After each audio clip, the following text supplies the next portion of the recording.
I'm going to show you 4 clips from fan-made Hazbin Hotel and Helluva Boss videos, and I want you to see if you can guess which one isn't quite like the others. Happy Halloween! Come on, Mandy. Wait, we didn't get our treat. But asserting my authority as your business partner by coming in anyway!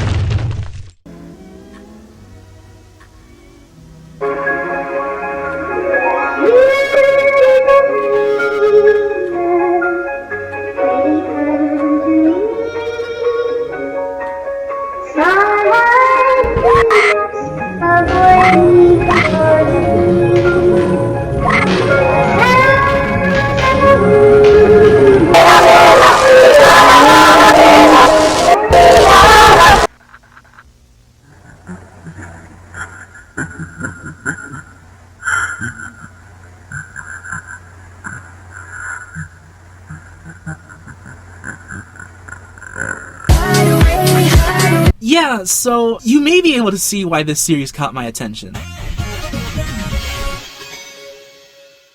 Helluva Tapes Archives is a FNAF VHS-style analog horror series created by artist and YouTuber Mysterious Poggers. It takes place in an alternate version of the world of Helluva Boss and Hazbin Hotel, where the cast of the show are adapted into animatronic characters meant for children's entertainment. And naturally, there's some freaky shit going on. Now, I'm not gonna lie, when I first became aware of this series, I was really skeptical. While the idea of combining a show like Helluva Boss with the dark and serious themes often associated with analog horror and Five Nights at Freddy's is certainly an interesting premise, I had no idea what to expect going into it. Because if you know anything about Helluva Boss, or really anything written by Verosika, you know that it's crude, violent, tacky, full of swearing, and most of the time just plain fun. There are serious moments and real issues the characters face, to be sure, but it's not the kind of stuff that leaves you with that adrenaline-pumping dread like when you watch something like the Walton Files or Mandela Catalog or the Backrooms Found Footage series. But despite what you may assume from the premise, there is a lot you can play with in the Hazbin Helluva universe when adapting into an analog horror series. After all, Helluva Boss does take place in, you know, hell. There's bound to be a lot of suffering, deaths, and traumatic backstories that you could totally frame in a way that's meant to be not just tragic, but horrifying. And as for mascot horror, well, you know who else combined Helluva Boss with mascot horror years ago? Verosika. There's even a singing, dancing band of animatronics in Lululand. So I think this is going to be a lot more thematically fitting than you might expect. So the transition shouldn't be that jarring. Okay, it probably still will be. Helluva Tapes Archives is a hidden gem in the analog horror space, and I think it would be really cool if more people were aware of it. Which is why today, I want to go on a deep dive with you all and try and uncover the dark lore of this series and analyze what the horrific story being told is. I won't get into spoiler territory yet, but I will say this. The last thing I expected for this series was for it to end up being far more like a FNAF VHS horror series than a Helluva Boss fan project. And I promise, this isn't just some parody. This series does not pull its punches. Shit gets dark quick. So, if you don't want to be spoiled and maybe take a crack at solving the mystery on your own, I highly recommend checking out the series for yourself before watching this video. It's the first link in the description. And since I really want you all to support the series, I'm not going to be showing every single episode, just so you all have some stuff to watch on your own. But I will be going over what I believe to be the most important episodes for unraveling the story being presented here. With all that out of the way, get ready, because we're diving headfirst into animatronic hell. Welcome to the dark, twisted, tragic world of Helluva Tapes Archives.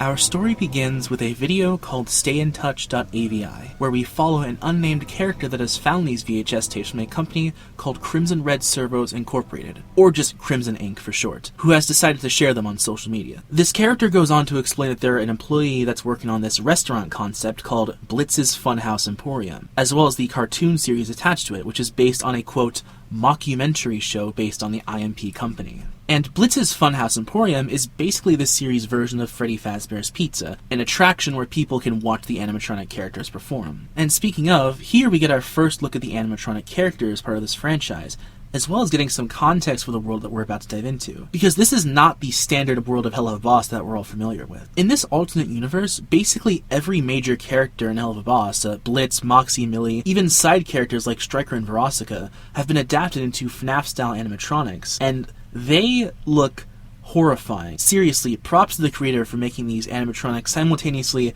really freaking scary and true to the original characters. We are then introduced to the animatronic form of Moxxie.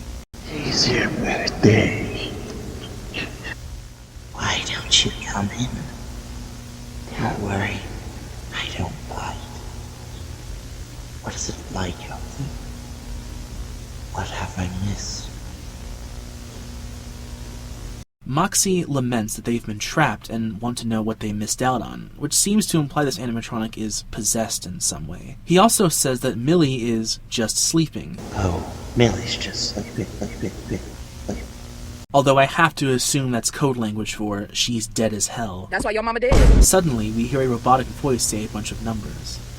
23, 825, 49, 425.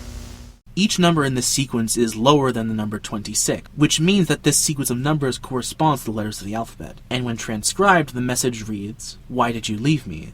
Why did you let me drown? Why do you hate me so much? Why did you watch me fall down? You can't run." This message seems to be from some sort of spirit that's haunting the person that killed them, clearly by drowning them or simply allowing them to drown, Phil Collins style. To the uninitiated, this may seem like the generic calling of a deceased spirit, but fans of Helluva Boss will recognize the specific method of killing here, being drowning, which is exactly how a key character in Helluva Boss was murdered. Moxxie's mother. Maybe I shouldn't have used that "that's why your mama dead" meme. Yeah, sorry Moxxie. This basically instantly gives us a ton of information about what this series is about, because it was Moxxie's father who killed his mother, and his father's name is Crimson, just like the name of the company making these animatronics, Crimson Incorporated. So as we continue on, be sure to keep that in mind.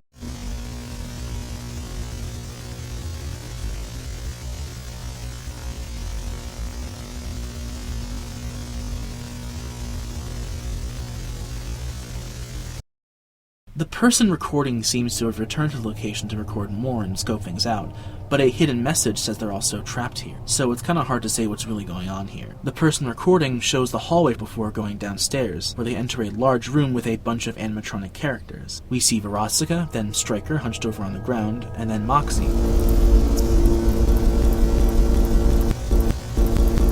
Before we see a very active-looking Stylus animatronic that chases the person recording. Suddenly, we cut to a missing person report on the news that mentions the last known location of Stryker. We then cut to the POV of the animatronic Stryker looking up at Moxxie.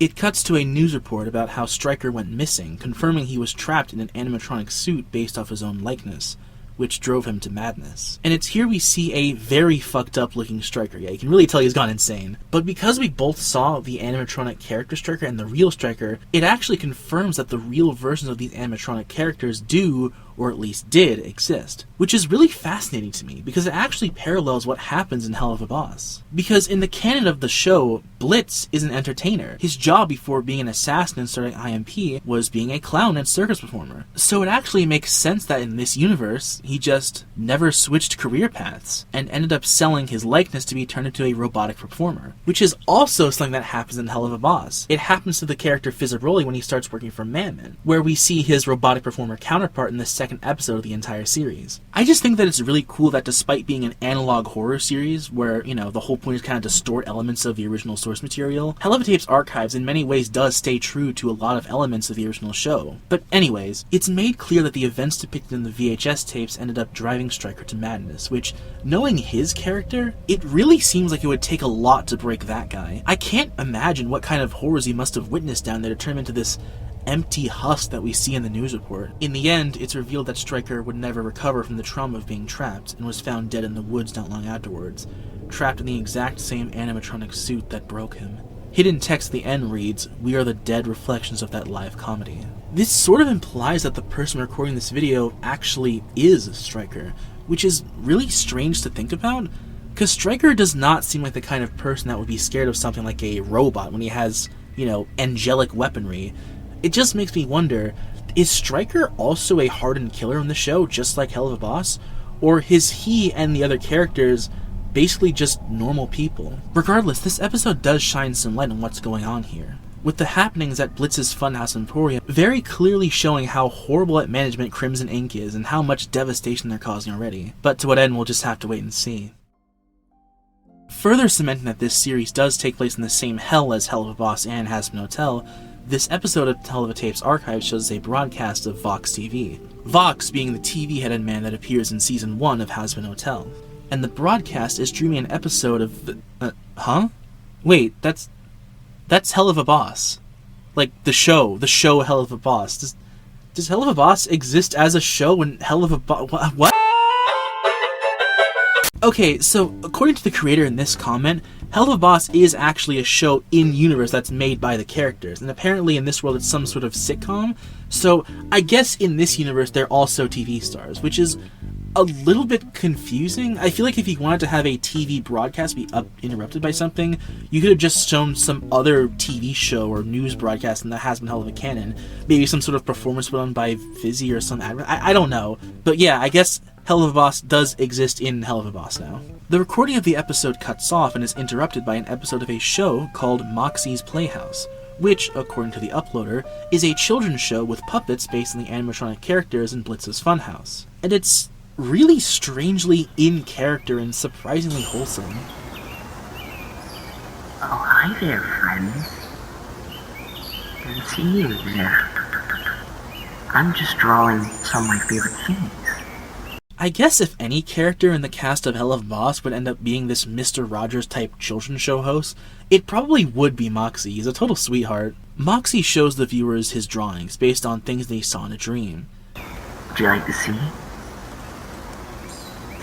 You're a butterfly, an apple, a tree,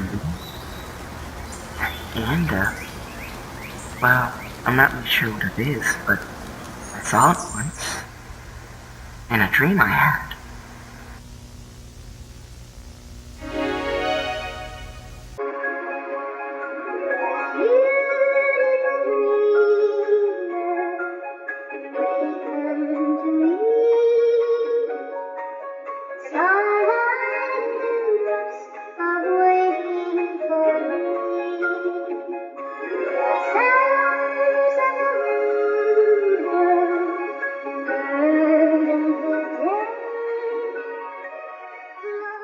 He then explains his dream, where we get this super trippy music video sequence showing us butterflies and flowers. Though the flowers are kind of weirdcore-y, it's definitely creepy, and it's supposed to be, but somehow it's also somewhat comforting. It's honestly really nice. At least until Moxxie describes what actually happened in his dream. My dream, I saw a butterfly, and more. And then I saw flowers. They looked at me. In my dream, my friends were there, and I couldn't. But something was wrong. Something was different. I closed my eyes, and I opened them again, and I saw something.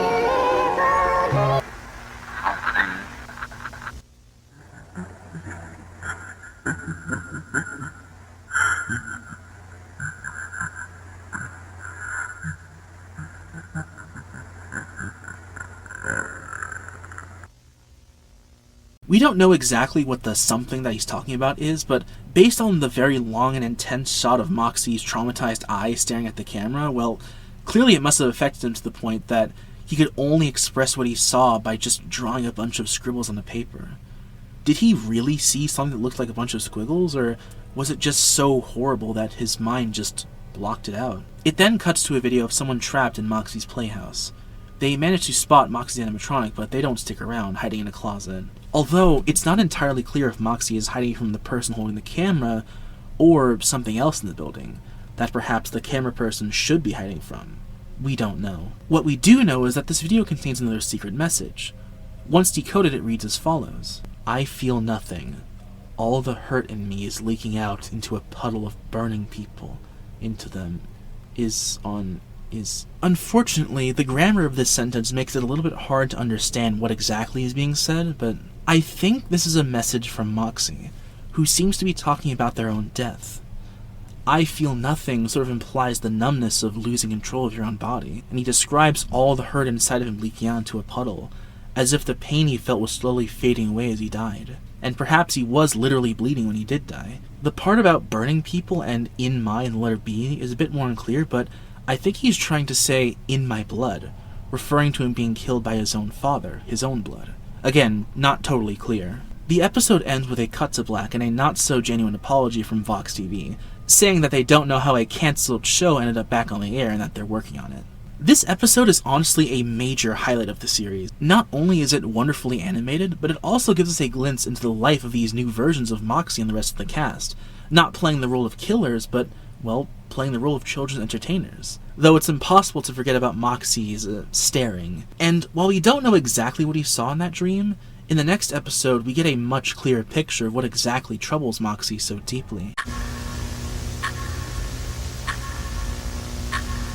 The uploader claims to have found a tape in the Crimson Mansion, labeled "For Crimson" by Roe. The tape seems to take place inside the Crimson Mansion, where we see a sort of Kit Kat clock on the wall, which resembles Moxxie. Kit Kat clocks, if you don't know, are these super old clocks. You might have actually seen them in duck season. They were made in the 1930s and have been a popular piece of American culture for decades. Super retro. Sorry to any baby boomers or Gen Xers watching the video, I don't mean to make you guys feel old. The fact that Moxxie is a clock here somewhat suggests that the Blitz's Funhouse Emporium is actually popular enough that it has its own merchandise lineup. If that's the case, and they are that famous, it would explain why there's so much attention being put onto the Crimson Ink Company, from the news reports about Stryker's disappearance, to the tapes being uploaded online for the world to see by someone investigating the company.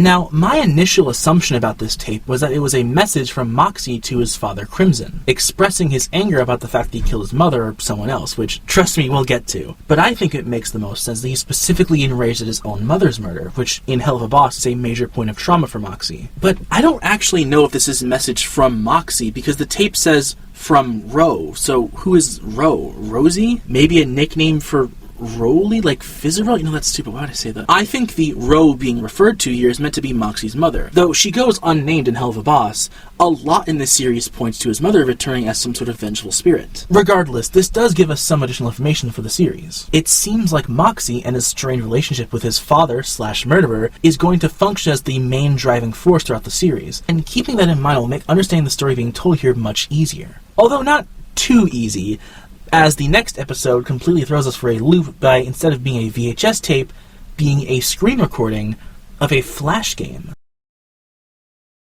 According to the description, this video is a screen recording of a Flash game about Verosika by Crimson Ink. That features a cutesy-looking version of Verosika singing a song. It begins with a disclaimer saying that the following info can't be shown to the public without the approval of Crimson Ink and Mammon himself. In the Flash game, Verosika sings a song for the player,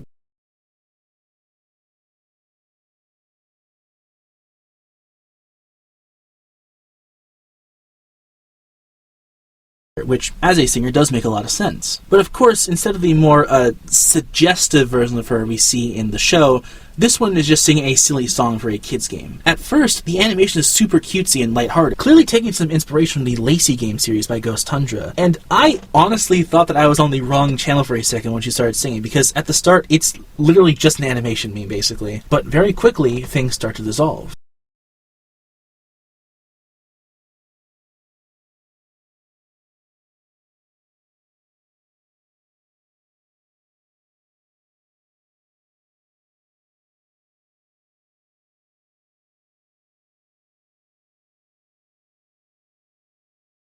The ending text highlights the word "soon." There is a message that reads "tragedy," and then says, I'll die like all the others, but I won't be the last. Keep that word tragedy in your mind, because it comes up later, and I think it's very important. This gives us a lot of really interesting information. It seems like Moxxie's mom is haunting this Flash game released by Crimson Inc., the company most probably owned by Moxxie's dad, Crimson. And I think it's also important to point out that this is not the last time that we see Moxxie's mother and Verosika being closely associated with one another. And also, I think it's both really funny and accurate that Mammon is involved here, because he obviously only gives a shit about money being the sin of greed, and would not want harmful information to get out there that could hurt his bottom line. But anyway, moving on. So, the context of this video is that the uploader found another episode of Helluva Boss on a VHS tape. The video starts off as a normal scene of Luna and Helluva Boss before... Out of control.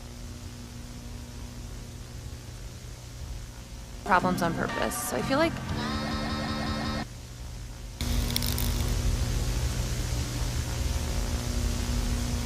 Yeah, I can still fix her. We then cut to footage of Luna's animatronic counterpart, which was really confusing because she is a wolf girl animatronic, and there's a wolf girl animatronic in FNAF called Roxy, which is really similar to Moxxie from Helluva Boss. It's just, this part of the video was very hard to write and do voiceover for, okay? So if you could please leave a like and subscribe so I know my suffering was worth it, I'd very much appreciate it. Anyways, the tape then cuts to 4 animatronics consisting of Luna, Blitz, Millie, and Moxxie. They all sit hunched over on the floor together, the original main cast of Helluva Boss, but they're not what they used to be. As we learn, well, it seems like none of them made it. The text reads, "Your actions are unforgivable." Jesus, that's brutal. How many people did Crimson kill? His own wife, his son, all of the main cast of Helluva Boss dead at the hands of Moxxie's own father. What did he do? What the hell happened? Whatever he did, despite how ruthless of a killer and gangster Crimson is in Helluva Boss,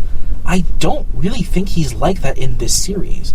Because clearly he is a lot more remorseful and guilty about what happened. Originally, I assumed that he murdered his wife in cold blood like he did in Helluva Boss, but reading back to what Moxxie's mom said, she didn't say, "You drowned me," she said, "You let me drown." Was all of this just an accident? This version of Crimson isn't really the side villain he is in Helluva Boss, he's practically the protagonist. Moxxie's mother swearing to get revenge, blaming him for the death of her son, Luna saying, "Why me?" Crimson is being haunted, tormented by the ghosts of all the people he's killed. I guess we shouldn't be too surprised by Crimson being punished for his sins, like he is. He is in hell, after all.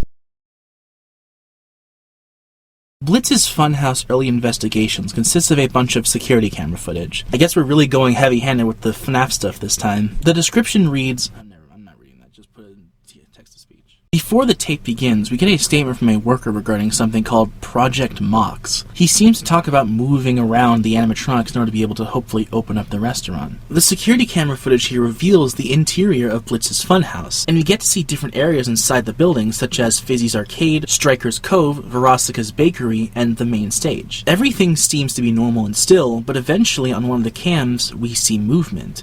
And text at the top of the screen for a moment reads, "He's in the building." And in the next shot, we see him, Crimson, walking through the restaurant, easily identifiable by his striped horns. Apparently, being their killer, the spirits seem to be very aware of who Crimson is, and of course they'd instantly notice him entering the building, which is how I'd interpret the secret text at the top of the screen. The camera goes unavailable before we get a statement from Crimson Incorporated. The company denies any wrongdoings regarding Blitz's Funhouse, after the instance where people ventured into the unfinished building and tried to mess with the animatronics. However, it goes on to say that they made the decision to pay for those affected by what's going on at the location. He says, "I know how it feels to deal with tragedy. I feel it's only fair to help those my creations have hurt." Note how he says the word tragedy, a word that appears elsewhere throughout the series. The word tragedy seems to imply that nothing could have been done to prevent it, or that it was no one's fault. So maybe the spirits here are pissed off that he's calling what happened a tragedy when he's directly responsible. The word tragedy is repeated a lot throughout the series, and I believe it might be a sort of coping mechanism by Crimson, a way of trying to distance himself from his involvement from what happened. Or maybe the word is stated with sarcasm by the spirits of the people he has killed, calling out Crimson on his bullshit. Still, Crimson does choose to pay for the damages caused, implying that he really does care about what happened, and isn't a completely heartless bastard. He doesn't want his company to go under for what happened, but he does clearly want to try and at least alleviate the suffering that he's caused. It says he's also made the decision to send an employee into the building after hours to check on on things,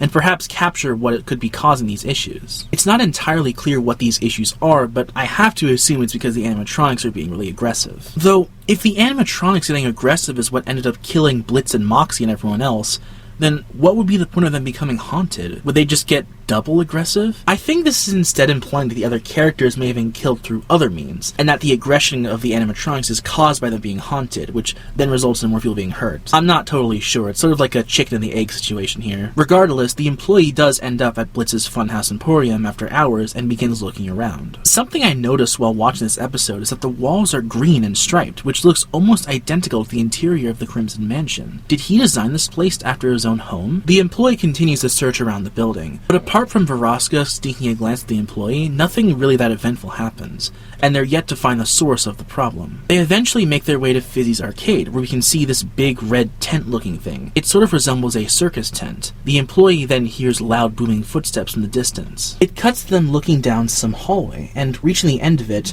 they find themselves in what looks like an office. But not just any office, it actually looks exactly like the setting of a FNAF game, which is pretty cool. Anyways, as they approach the office, they see something or someone in the corner. Is that Crimson? There's drawings on the table. He picks up a drawing of someone by a staircase in a window with an arrow pointing at them saying me. It looks like a drawing of Moxxie. And judging by how Moxxie has been shown to enjoy drawing in an earlier episode, it's safe to say that these drawings are made by him as well.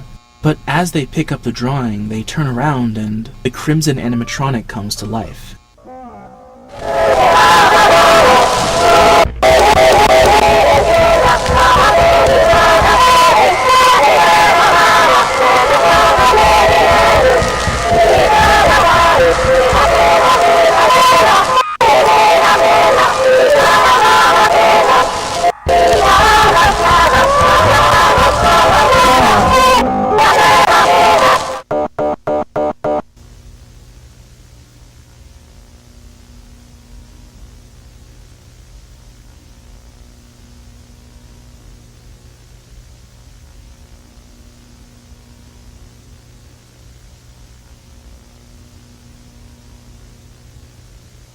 It then cuts the drawings that we saw before. The drawings seem to be made by a very young Moxxie, showing him going up the stairs and seeing that his mom is not happy. He draws her inked in darkness, trying to claw her way out of the door, tears streaming down her face. And here we see a family drawing of Moxxie, his mother, and Crimson saw these drawings that Moxxie made. And when he saw them, seeing how his son sees their situation, it brought him to tears. He broke down weeping, and all Moxxie could say was, "I'm sorry, Pa." The next drawing shows Crimson giving his two kids a toy, and a single second before the episode ends, "I'm sorry, son. I'll bring Mommy back. I promise." Is this why Crimson started an animatronic company? As a way of trying to bring back Moxxie's mother that he allowed to die? To bring her back as an animatronic? I guess the worker did end up finding the reason that all these horrible things were happening. They found the problem. They found Crimson.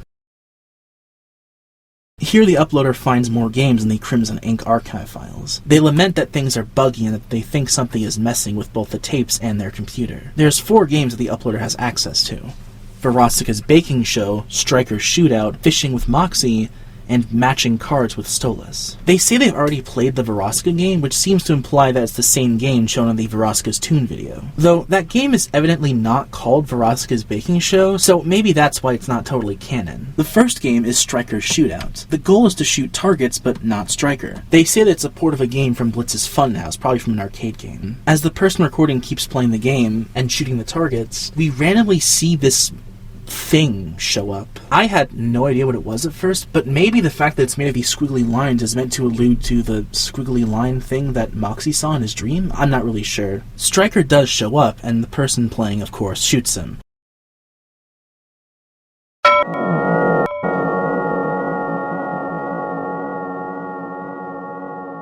The next game the person recording tries to play is Fishing with Moxxie. The image changed from a drawing of a little pond with a fishing pole to a photograph of the dock. When they select the game, there is a jump scare with Verosika.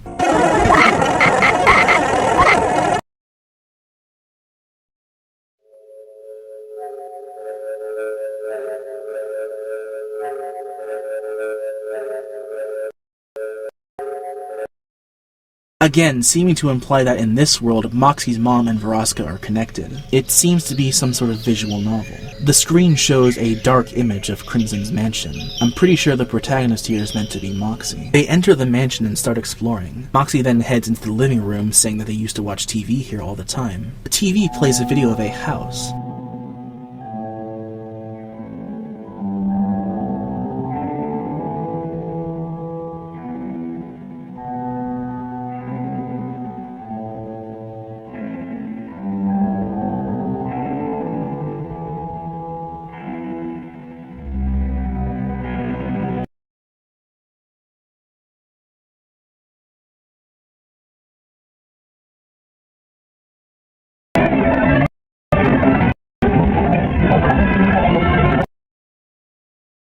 They then go into the dining room. It's completely empty. There's no coming out of the walls this time, thank God. A dark shadow of Moxxie's mother shows up at the end of the table and begins to speak. Note that her horns have been sawn off here. In hell, horns are a source of pride for demons, and having them be gone is seen as sort of shameful. Fizzaroli lost his horns, which he hides, and when Moxxie's mom was executed, her horns were sawed off.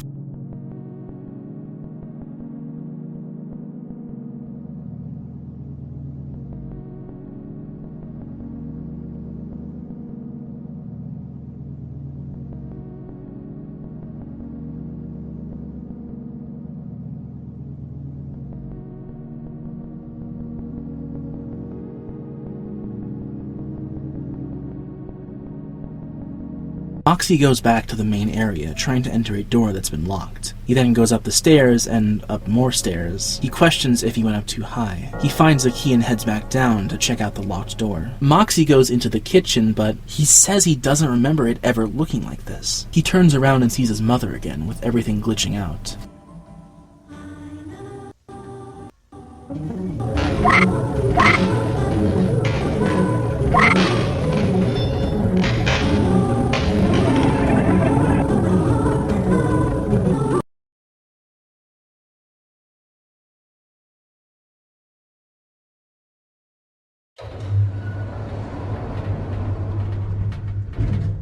And then, someone opens the door.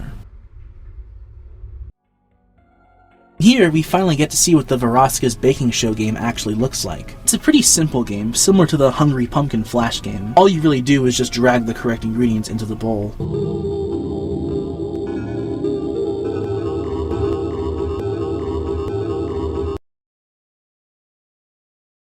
After seeing the gameplay, it starts to get a little scary before cutting to a message saying, "It's so cold and the waters rot my skin," showing a photograph of what looks to be a forest.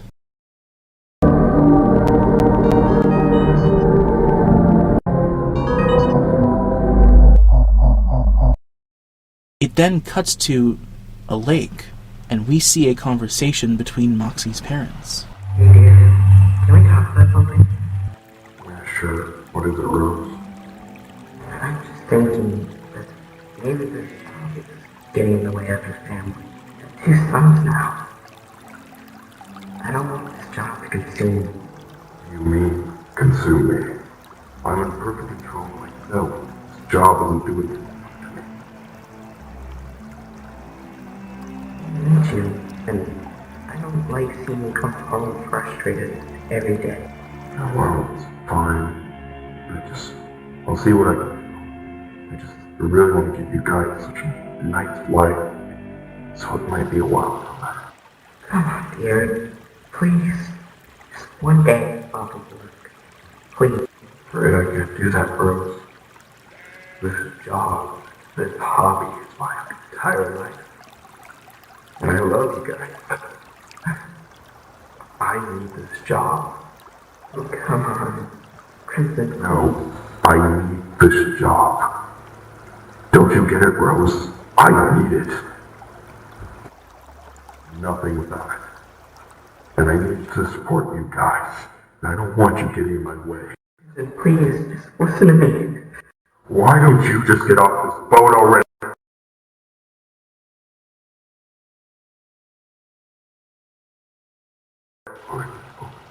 What have I done?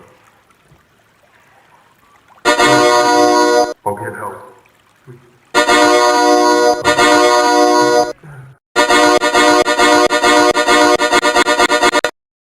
I was completely wrong about Crimson in this series. This is not the same Crimson that we see in Helluva Boss, the crime boss who wouldn't blink at the thought of murdering his own wife and son. Crimson didn't kill his wife in cold blood. Crimson and Rose had an argument about Crimson's job.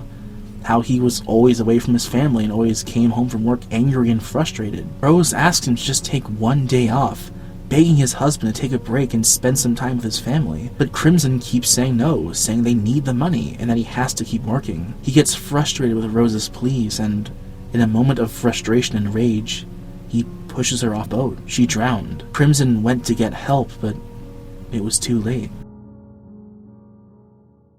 There are more episodes of the Helluva Tapes Archive after this one, and like I said, I did leave some out, but this episode really feels like the ending to a major arc of the series, so for now, this is where our journey ends. Regardless, that was a lot. It should go without saying, but despite being a Helluva Boss FNAF VHS thing, the quality of this series has been extremely impressive, and going through each episode has been a hell of a blast. But even after seeing the inciting incident that led to all the events of the Helluva Tapes Archives, we're still left with so many questions. What turned the lovable cast of Helluva Boss into these tormented, horrific monstrosities of animatronics? Why is Moxxie's mother, Rose, so connected with the character Verosika? And why the hell does Helluva Boss exist in Helluva Boss? Well, in order to understand what's happening in the series, we have to go back and look at exactly where everything started. Specifically with Crimson. So, Crimson was married to a woman named Rose, and they had 2 kids, Moxxie and Striker. What seemed to be a happy family ended up being not very happy under the surface. The 2 of them seemed to have a, to put it lightly, rocky relationship. In the drawings, Rose is depicted as being trapped in her room, and she says, "Why do you hate me so much?" at times. Which makes me believe that their relationship might have been physically abusive at times. But despite this, it does seem like there was actual love and care between the 2 of them. But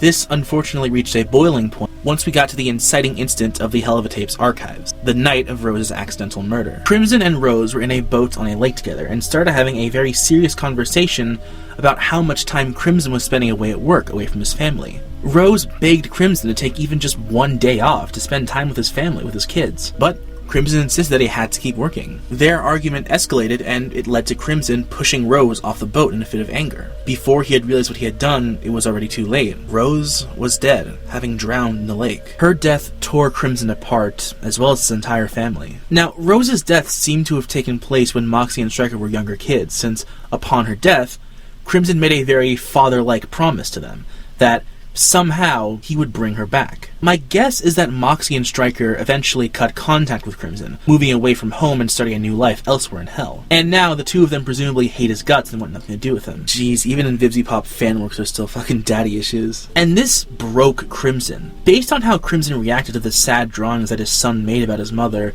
it's clear that despite not being the best husband or father, Crimson in the series genuinely loves and cares for the well-being of his children. I mean, just seeing that Moxxie was scared for his mother's sake made him break down crying. And I think his children leaving him made him get desperate. He wanted his family back, he wanted his wife back, and for his children to love him again. And so, he was determined to make good on the promise he made to them, that he would bring Rose back. But how could he do that? If someone dies in hell, they die for good, or go to double hell. So, how could Crimson possibly do that? We'll get back to that, but for now we focus our attention to Moxxie. Now, as Moxxie and Striker grew older, I think at some point they joined the entertainment industry, alongside Blitzo and Vizzy. In fact, I think basically all of the main cast of Helluva Boss became actors or entertainers in one form or another. Luna, Verosika, Stolas, and Millie. And these actors all eventually met one another when they became co-workers for a show being made, a sitcom called Helluva Boss. Yeah, it's weird. I don't know if the characters play themselves or other characters, or if the show is like based on their lives. I don't know the details, but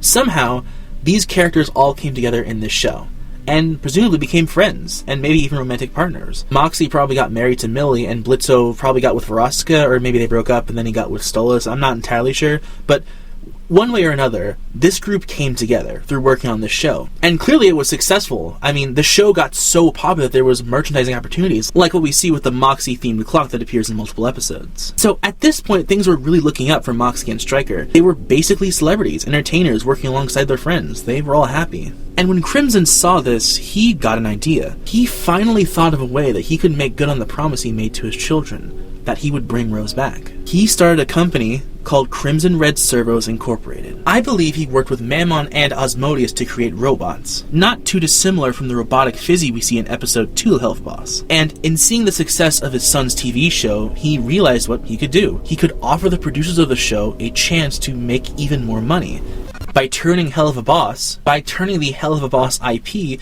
into a children's entertainment franchise. The shift from sitcom to children's show might have something to do with the mentioned mockumentary made about Helluva Boss. Eventually, Crimson got the rights to the show and the characters and the likenesses of the actors, and began work to adapt them into animatronics for a restaurant they plan to open called Blitz's Funhouse Emporium. It's not really clear what the cast thought of this whole ordeal, but I have to assume that Moxxie and Stryker hated the prospect of it.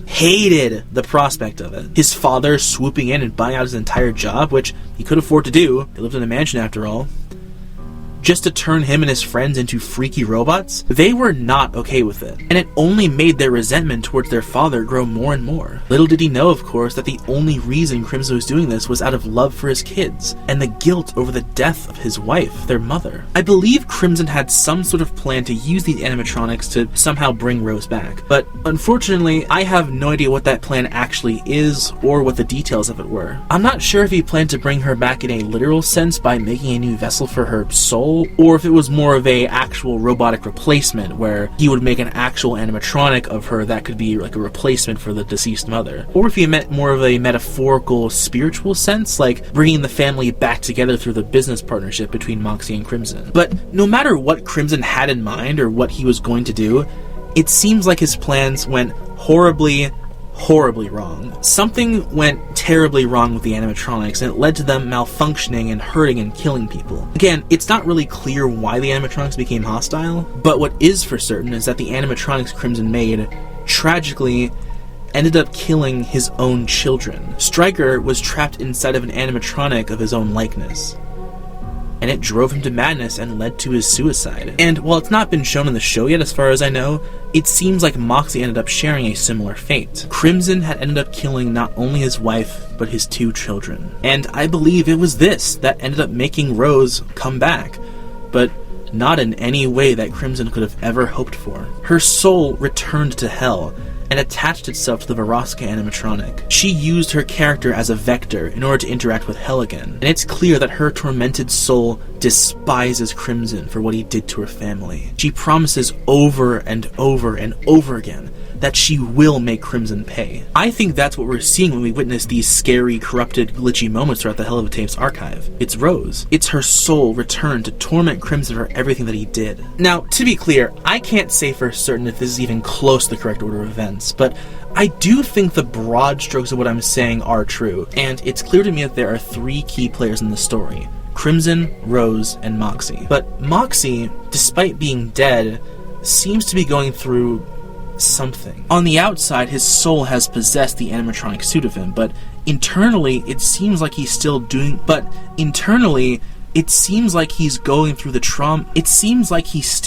the trauma of losing everything. His own mother, his brother, his friends, his wife. His father took everything from him, and he hates him for it, and it seems like he's going through some sort of internal struggle. Moxxie, despite being dead, seems to be going through something. We see him revisit his childhood home, have these night terrors, and even see him sit alone in a massive liminal space, with its winding path and 3 massive animatronics looking down on him. Is this scene meant to show Moxxie contemplating everything? This is just speculation. Now again, this is just speculation, and I could totally be misreading what's happening in the story, but Moxxie is one of the most kind-hearted characters we see in Helluva Boss. He is a deeply troubled character that has gone through a lot of trauma and hardship, And though he's certainly not above killing people, he genuinely loves his partner Millie and is one of the most empathetic characters in the entire show. And that seems to be even more the case in the Helluva Tapes Archives. In this version of the world of Helluva Boss, there is no IMP. Moxxie isn't a hired gun, he's just an actor. And one that stars in a Mr. Rogers-esque children's show at that. And then he becomes someone that lost everything. His mom, his brother, his wife, his friends, and he can see that his dad, the one that took his mother away from him, is to blame for everything. But he also sees his mother, this vengeful spirit that, don't get me wrong, rightfully so, is so enraged at Crimson for what he did, that she returned to hell just to torment him, to torture him for his sins and what he did to her family. And perhaps it is this that Moxxie is so torn up about. He knows how horrible his father has been to him, how he ruined everything, but Moxxie isn't the kind of person to smile when he sees someone being tortured, I think. He knows his mother's soul is rightfully upset about everything Crimson did, but at the same time, for Moxxie, he doesn't want the pain and torment to keep going on forever. Moxxie was there as a child to see his parents argue and fight all the time. And now it's happening all over again. And I think that's what Moxxie is so conflicted about. He loves his mother and wants her to be happy, but it doesn't feel right knowing that his parents are fighting with each other again, even after death. And maybe Moxxie is asking himself, do I really want this? Perhaps in the future we will see a new conflict, where Moxxie basically asks his mother's spirit to lay off, saying that Crimson's had enough, and that her soul needs to move on. Which actually wouldn't be too dissimilar from the story of FNAF Custom Night, where the spirit of the puppet tries to get Golden Frey to stop torturing William Afton so that everyone's souls can finally be at peace. But again, this is all just speculation. I could be totally wrong about all of this. And regardless if I'm correct or not, there are still so many mysteries surrounding the series that I haven't even been able to touch on yet, let alone crack for myself. So I invite all of you to try. Seriously, go check out the Helluva Tapes Archive and subscribe to Mysterious Poggers. They really deserve it. Let's solve this mystery together. I guess now would be a good time to give my critiques and my final thoughts on the series. At least as it currently stands. I am certainly not an experienced artist or creator of analog horror, I'm just a fan of the medium. So take everything I say here with a grain of salt. I think the horror in the series is really effective, even with its jump scares here and there, but I do wish the world of Helluva Tapes Archive had a stronger and more obvious atmosphere and identity. As it stands, Helluva Tapes Archives has a lot of the dark and serious atmosphere of the FNAF found footage works, with not a lot of the really bright and saturated pizzazz that the works of VivziePop has, which isn't a bad thing, but oftentimes, I feel like I have to remind myself these guys aren't just fan-made FNAF animatronics, but the cast of Helluva Boss. And I would love to see the series be more bold and confident with its visuals and artistic choices. There are a lot of moments that are just characters walking around mostly pitch-black environments, which isn't inherently a bad thing, but I want to see more surreal and flashy moments, like the Verosika chase through the tunnels, the trippy dream sequence with the giant animatronics, and especially Moxxie's funhouse section, where we see the kid-friendly cartoon be corrupted. That kind of stuff is where the series really shines, and I want to see more of that. And while the premise and lore of the story being told here is extremely intriguing, I'm making a whole video about it, of course it is, I do wish that certain story elements were more clear. I think the series really needs an episode that sort of just brings the audience up to speed and explains some of the more confusing aspects of the lore, like how Helluva Boss exists as a show and universe. Give us some exposition, like from a detective character or someone in universe explaining what we got so far, just so the audience can at least start to understand what's going on a little bit easier. It's one thing to have mysteries and questions that the audience wants to find out, but when the questions about the fundamental rules of your world and who the main character is and what their motivations are, when you don't know these kinds of things, it makes the story confusing in a way that really isn't entertaining. And to be clear, the story is not impossible to grasp. I was certainly able to, but I had to really struggle to wrap my head around it. And the sad reality is, most people just aren't going to take the time to struggle to try and understand something. On that note, I think the Helluva Tapes Archive's biggest issue is its reliance on ARG tropes. The series has a lot of hidden text and codes that you need to decipher in order to unlock hidden messages from the characters. And honestly, I really feel like this isn't necessary. If you're not going to go all in on having an entire ARG, then these small hidden codes and messages and ciphers, they're ultimately just kind of distracting. They certainly aren't scary, because when I see them I just think, ugh, alright, time to go get the binary translator. I really think the series could do without them. If you aren't going to make a whole ARG, I think it pays to just stick to spending your energy on telling the story and giving the audience a good scare. But again, grain of salt, this is just me yapping. Regardless of what I or anyone else feels about the series, the creator is pretty young as far as I know, and has managed to create this entire series with voice acting, original models and art and music and animation, all in a pretty cohesive package, that alone deserves a lot of praise. The Helluva Tapes Archives is a really special thing, and I have to reiterate, the fact that the creator was able to make something so genuinely scary and interesting out of hell of a boss analog horror really speaks volumes about their skill. So seriously, Mysterious Progress, props to you. Thank you very much for making this dope series. I cannot wait to see where it goes next. But regardless, thank you so much for watching. Be sure to leave a like and subscribe if you enjoyed this video and want to see more stuff like this, and please do comment your thoughts. I read all the comments and I really want to know what you guys think of this. So, thanks for sticking around, and I will see you all again very soon. Bye-bye!